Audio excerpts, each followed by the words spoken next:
अब ये सब मैं आपको क्यों बता रहा हूँ ये पता चलेगा लास्ट में। अब ये बात ध्यान से सुनो। मानो हमें कोई बीमारी हो गई और उस बीमारी के इलाज के लिए हम किसी वैद्य के पास गए और वैद्य ने हमें एक ऐसा चूर्ण दे दिया जिससे हमारी बीमारी ठीक होने की बजाय कुछ ज्यादा ही बिगड़ गई। इवन समटाइम्स कुछ ऐसा होता है कि लोगों को अपनी जान भी गंवानी पड़ती है।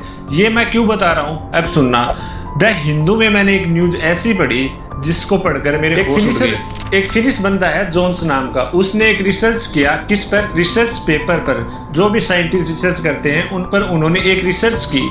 उन्होंने देखा कि 46,000 से ज्यादा ऐसी रिसर्च हैं जो या तो फेक हैं या कॉपी की गई हैं या जिनका कोई मीन ही नहीं है। और इन रिसर्च पेपर में 50% से ज्यादा चाइना के थे। कोई भी देश फेक रिसर्च पब्लिश क्यों करेगा भाई? क्योंकि किसी भी देश को पूरी दुनिया में उसका नाम चाहिए और प्रिंटिंग कंपनियां इसी चीज का फायदा उठाकर पैसा बनाने के चक्कर में कुछ भी एंड बैंड छापती हैं और रिसर्च के नाम पर दुनिया को धोखा देती हैं। अब ये रिसर्च हमारे डेली लाइफ को कैसे इफेक्ट करती है मैं बता देता हूँ। मानो जैसे कि कोई कोरोना था और उसकी वैक्सीन बनानी थी और उस वैक्सीन पर रिसर्च हुई और ये बताया गया कि ऐसे ऐसे कोई मेडिसिन बनेगी वो कोरोना के इलाज होगी।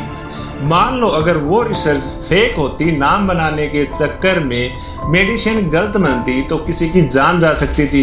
इवन कोई कम लोगों की जान नहीं जाती, एक मास डिस्ट्रैक्शन हो सकता था। ऐसी फेक झूठी रिसर्च है ना मास डिस्ट्रैक्शन का कारण बन सकती है, क्योंकि किसी भी बीमारी का इलाज करने के लिए पहले उस बीमारी पर रिसर्च होती है। अगर रिसर्च गलत हुई तो उसकी गलत मेडिसिन बनेगी।